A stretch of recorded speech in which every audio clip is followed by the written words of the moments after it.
Let me tell you an incident that took place with the Prophet Muhammad sallallahu alayhi wa sallam. A man will mention a woman in front of the Prophet Muhammad sallallahu alayhi wa sallam. He speaks about how good she is in her worship. He speaks about how much she prays.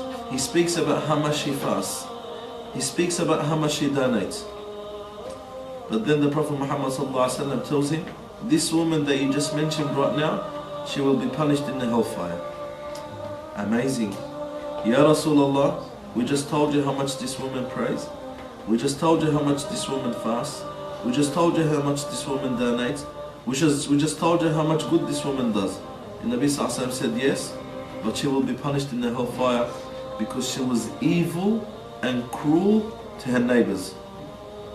SubhanAllah. Prayers, fasting, donation, all these good actions, but she was cruel to her neighbors.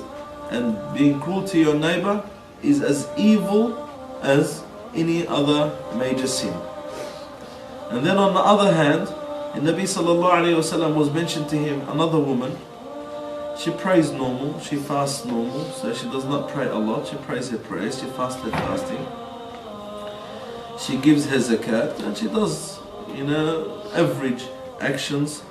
She does, the normal average actions as a Muslim does when it comes to the ibadah. The Nabi sallallahu alayhi wa sallam said, but she's going to the Jannah.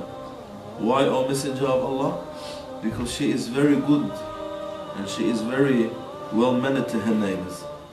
Subhanallah. Who thinks of that these days? You find Muslims, Islam to them is about salah, Islam to them is about fasting, Islam to them is about zakat, Islam to them is about reading the Quran Kareem, which no doubt this is Islam, but that's not all Islam.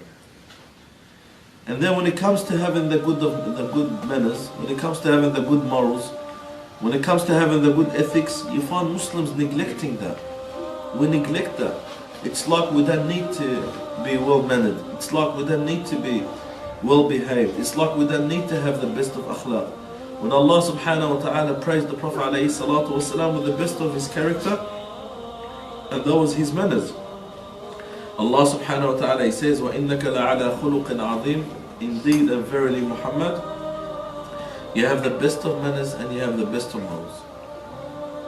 With that, my sisters, the best and the most important thing that we have in our character as living in the West is to have the best of manners. The manners of the Prophet Muhammad sallallahu alayhi wa sallam that drew people to him and turned his enemies to be his followers, and made those who used to fight him to fight with him, and those who dislike him to like him, and those who turned away from him to turn to him, and those who looked down at him to look up at him. Sallallahu alayhi wa sallam. It was his manners, it was his morals, it was his ethics. And we have that responsibility of having the best of manners. We have the responsibility of having the best of ethics. We have the responsibility of having the best of discipline.